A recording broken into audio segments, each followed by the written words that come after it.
मेरे पीछे बांगी है, प्रमाण है, सबूत है। दिल्ली एनसीआर इलाके में जो त्राहिमाम मचा हुआ है। याद कीजिएगा दोस्तों, विकास के दावे के साथ दिल्ली के अंदर भारतीय जनता पार्टी केजरीवाल को हटाकर सत्ता में आई थी। मगर जब से भारतीय जनता पार्टी सत्ता में आई है, दिल्ली की हालत बद से बदतर होती जा रही है। जबकि दिल्ली से जुड़े जितने भी गवर्निंग बॉडीज हैं, वहां पर भारतीय जनता पार्टी सत्ता में है।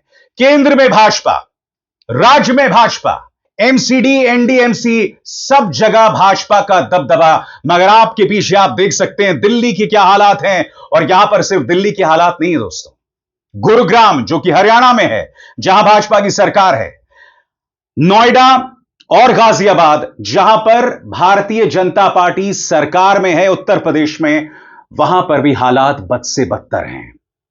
आप जानते हैं दोस्तों, आज मैं 11 बजे एयरपोर्ट में उतरा और घर पहुंचते पहुंचते, नोएडा पहुंचते पहुंचते मुझे 4 घंटे लग गए।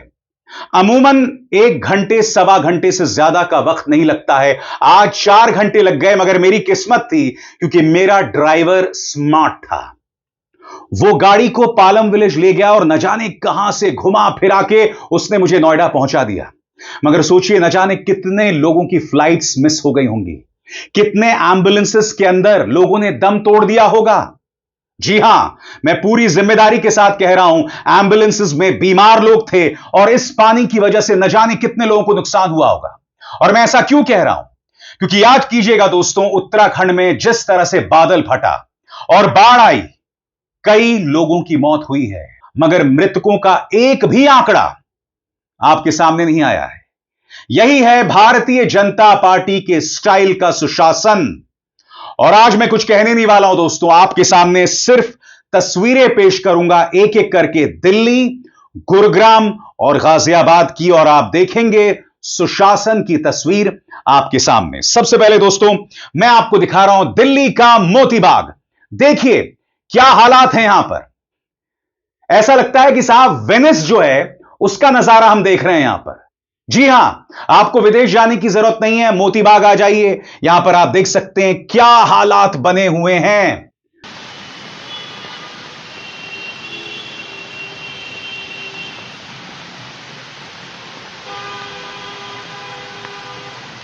मैं निशब्द हूं दोस्तों इस तस्वीर को देखकर, क्योंकि यह बतला रहा है कि कुछ लोग सत्ता में आए थे वादे करके कि दिल्ली को सुधारेंगे। उन्होंने अरविंद केजरीवाल के शीश महल पर सवाल उठाया था, मगर बाद में खुद मुख्यमंत्री रेखा गुप्ता शीश महल बनाने की तैयारी करने लगी। जब उस पर बवाल हुआ तो कुछ हट गई पीछे। यह बात अलग है कि जब उनसे उस वक्त सवाल पूछा गया था तो कहा था कि भाई मेरा शीश महल जो है इसमें जनता का फायदा है। न जाने तर्क कहां कहां से लाते हैं। मगर आज मैं इनसे पूछना चाहूंगा, जो हालात हम इस वक्त देख रहे हैं दिल्ली के मोती बाग की, इसको लेकर आपके पास क्या तर्क है? चलिए, दिल्ली के मोती बाग के बाद अब मैं आपको दिखाने वाला हूं हरियाणा का गुरुग्राम सेक्टर 9। नायाब सैनी साहब, आप सत्ता में कैसे आए, इस बात को लेकर आपको भी हैरत है। मगर सवाल यह, गुरुग्राम जो कि आईटी हब है, तमाम बड़ी बड़ी मल्टीनेशनल कंपनीज हैं, वहां पर देखिए दोस्तों गुरुग्राम के क्या हालात हैं। और ये सेक्टर 9 की हालत है। एक बारिश होती है साहब और देखिए क्या हालात हो जाते हैं।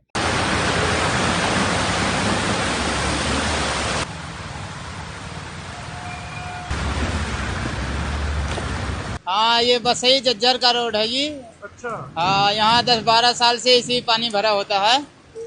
बारिश होता है, यहाँ नाले सब जाम हो जाते हैं, यहाँ कोई सुविधा नहीं है।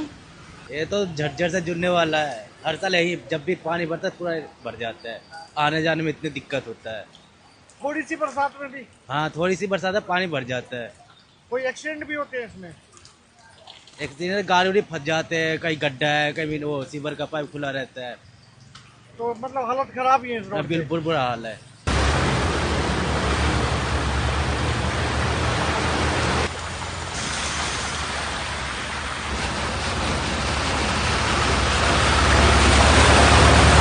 अब मैं आपको दिखा रहा हूं यहां पर साकेत मेट्रो स्टेशन। जी हां, साउथ दिल्ली का साकेत मेट्रो स्टेशन। और देखिए क्या हालात हैं। और अब मैं खामोश रहने वाला हूं, मैं कुछ नहीं कहूंगा। देखिए लोगों की बदहाली, मगर सत्ता में आसीन एक ऐसी सरकार जैसे कोई परवाह नहीं है। Saket metro station.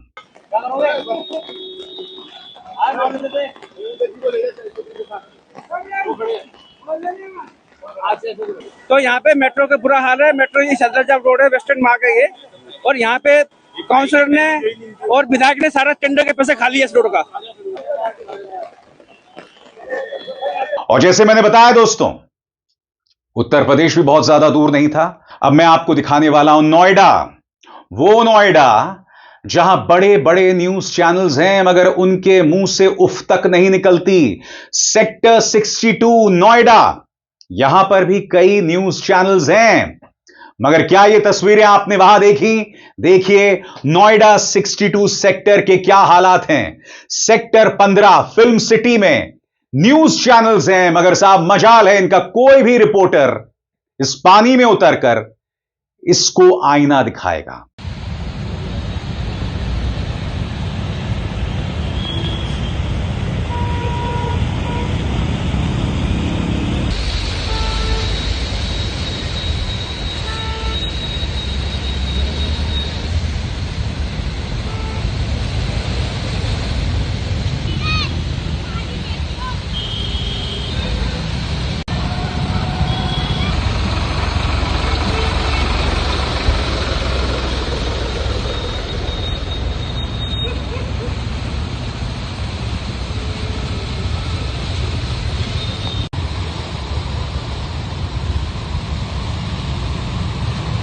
आगे देखिए साहब, बदरपुर बॉर्डर एरिया, यह है दिल्ली का बदरपुर, और देखिए किस तरह की त्राहिमाम मची हुई है।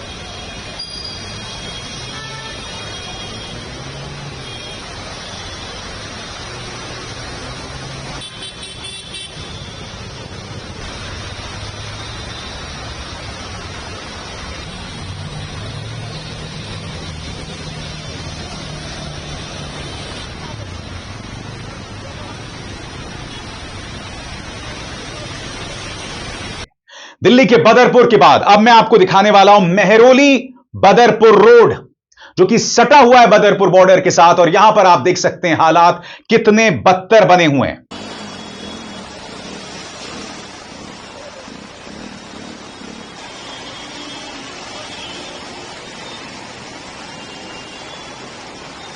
और उसके बाद अब मैं आपका परिचय करा रहा हूं देवली रोड, दिल्ली का देवली रोड, और देखिए क्या हालात यहां पर बने हुए हैं।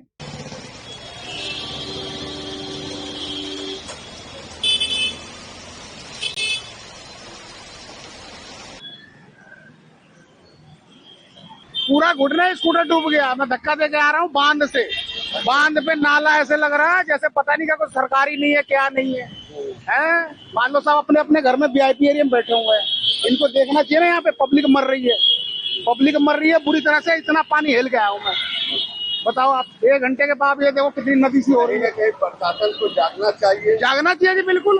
प्रशासन को एक बार बताओ आप, मान लो ये नदी की हेल रहे हैं, अभी कोई मर जाए कुछ हो जाए। मैं 2 बार तो खड्डे में गिर गया, 2 बार मैं खड्डे में गिर गया। इतना पानी है, इतना। स्कूटर बंद हो गया, 10 बार स्कूटर स्टार्ट करके आया हूँ।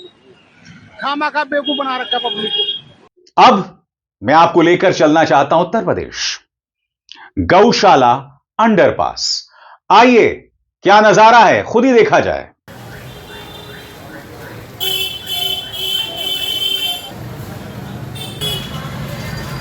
और आगे बढ़ने से पहले एक जरूरी संदेश, मेरे कार्यक्रमों के लिए आप नोटिफिकेशन का इंतजार मत कीजिए।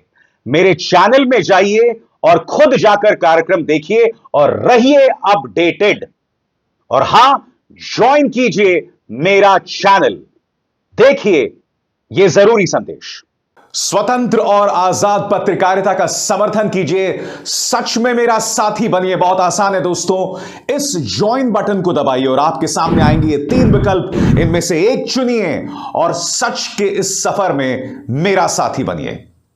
दोस्तों जैसे कि मैंने बताया, एयरपोर्ट से नोएडा पहुंचना कम से कम 4 घंटे, और वो भी तब जब आपके ड्राइवर को रूट के बारे में पता हो, रास्तों के बारे में पता हो। दोहला कुआं क्या हालात थे, क्योंकि अगर आप एयरपोर्ट से नोएडा गाजियाबाद जा रहे हैं तो आपको दोहला कुआं क्रॉस करना पड़ता है। दोहला कुआं वो जगह है जो कि कैंट इलाका माना जाता है, हमारे आर्मी ऑफिसर्स वहां रहते हैं। देखिए दोहला कुआं के क्या हालात हैं।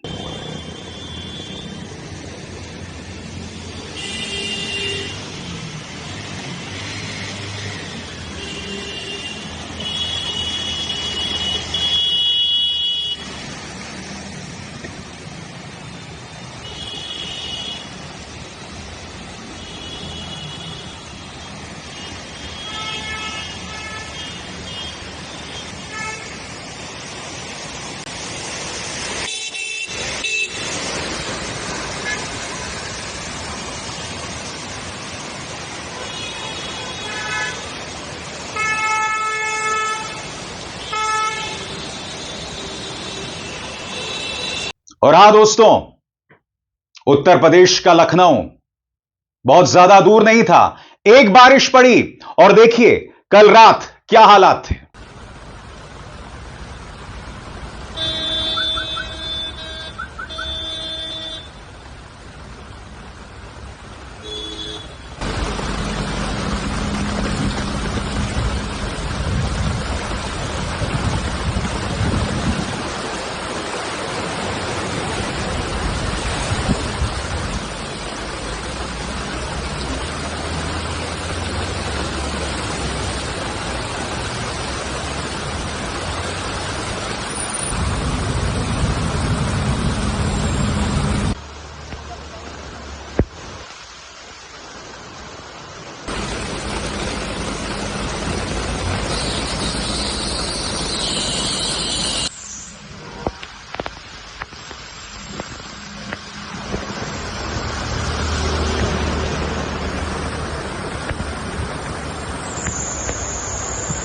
दिल्ली के कालकाजी की बात की जाए तो वहां पर पेड़ उखड़ने से कई लोग घायल हो गए और एक व्यक्ति के मरने की बात भी की जा रही है।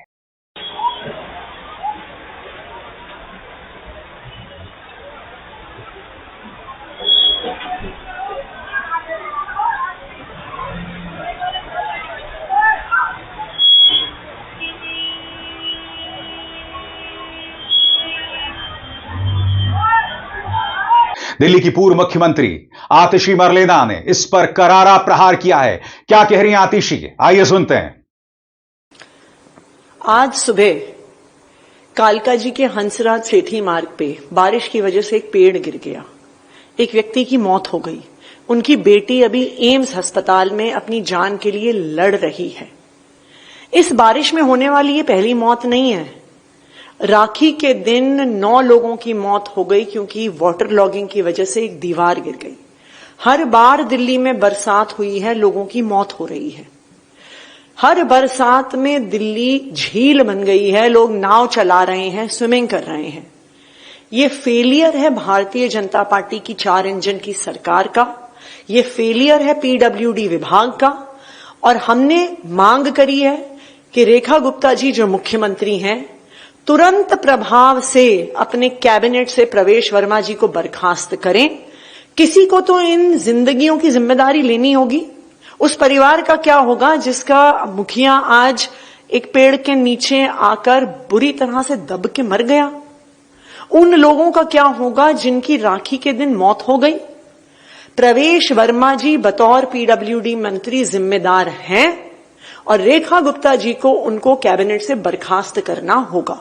भारतीय जनता पार्टी की 4 इंजन की सरकार से फेल नहीं है, वो दिल्ली के इतिहास की सबसे भ्रष्ट, सबसे करप्ट सरकार है। सैकड़ों करोड़ रुपए, hundreds of crore of rupees इन्होंने बरसात की तैयारी के नाम पर डीसिल्टिंग पर खर्च कर दिए। कहां है वो तैयारी? आज आप दिल्ली के किसी हिस्से को देखिए, नॉर्थ से लेके साउथ तक, ईस्ट से लेके वेस्ट तक, सारी सड़कें लबालब पानी से भरी हुई हैं। पूरी दिल्ली एक स्विमिंग पूल बन गया है। हर बार बरसात आती है तो दिल्ली के सारे हिस्से पानी से भर जाते हैं। ऐसे हिस्से पानी से भर जाते हैं जहां पे कभी वाटर लॉगिंग नहीं हुई है। तो बिल्कुल साफ है कि मॉनसून की तैयारी के नाम पर, डीसिल्टिंग के नाम पर बहुत बड़ा भ्रष्टाचार हुआ है। हमने एंटी करप्शन ब्यूरो से मांग भी करी है कि इसकी जांच करी जाए और इस करप्शन की वजह से आज दिल्ली का ये हाल हो गया है। अगर आप ये सोच रहे हैं कि कम से कम अस्पताल तो बच गए होंगे, नहीं। पत्रकार नरेंद्र नाथ मिश्र ने all India institute of medical sciences, जो कि देश का सबसे बड़ा अस्पताल है, सबसे बेहतरीन अस्पताल है, अब वो तस्वीर आपके स्क्रीन पर दिखाई दे रही है। पूरे स्क्रीन पर देखिए दोस्तों, यहां पर आप देख सकते हैं ये हालत है all India institute of medical sciences की। और मैं आपसे एक सवाल पूछना चाहता हूं, ये जो नजारा आप देख रहे हैं, कई जगहों पर संयंत्र है, वहां पर कई यंत्र हैं। शॉर्ट सर्किट होने से, बिजली के झटके से मौतें भी हो सकती हैं, मगर ये हालात all India institute of medical sciences के हैं। पूरी दिल्ली, पूरी एनसीआर, चाहे गुरुग्राम हो, नोएडा हो, गाजियाबाद हो, सब जगह यही हालात दिखाई दे रहे हैं। आज अप्रत्याशित हालात थे दोस्तों, क्योंकि दिल्ली में हमें जो दिखाई दिया इससे बदतर शायद ही कभी हमने ऐसा देखा होगा। सबसे बड़ी बात, यह वो सरकार है जिनके मंत्री सिर्फ फोटो खिंचवाना जानते हैं, चाहे प्रवेश साहिब सिंह वर्मा हो, खुद दिल्ली के मुख्यमंत्री हो, या फिर वो दंगाई नेता कपिल मिश्रा। इनसे बातें बड़ी बड़ी करवा लो, मगर हकीकत आपको दिखाई दे रही है। यह हालात है मेरी प्यारी दिल्ली की। जवाबदेही किसकी है बताइए? क्या कोई जवाब नहीं देगा इस पर? आगे दिल्ली की आम आदमी पार्टी वो क्या कह रही है? एपीएस कॉलोनी दिल्ली में आज जरा सी बारिश हुई और इस बारिश ने बीजेपी सरकार द्वारा डीसिल्टिंग के नाम पर किए गए करोड़ों रुपए के भ्रष्टाचार की पोल खोल दी। आज दिल्ली की सड़कों पर नदियां बह रही हैं और इसमें गाड़ियां तैर रही हैं। देखिए आम आदमी पार्टी ने कौन सा वीडियो डाला है।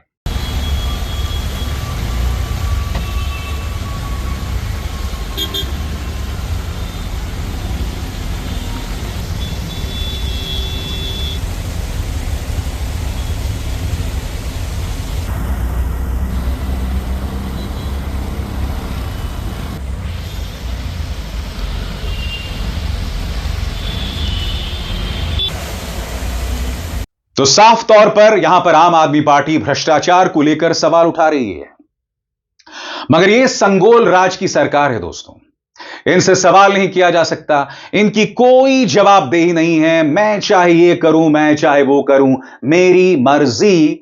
मगर दिल्ली एनसीआर के क्या हालात हैं आपके सामने तस्वीर है दोस्तों, और इससे बड़ी त्रासदी कुछ नहीं हो सकती। अभिसार शर्मा को दीजिए इजाजत। नमस्कार।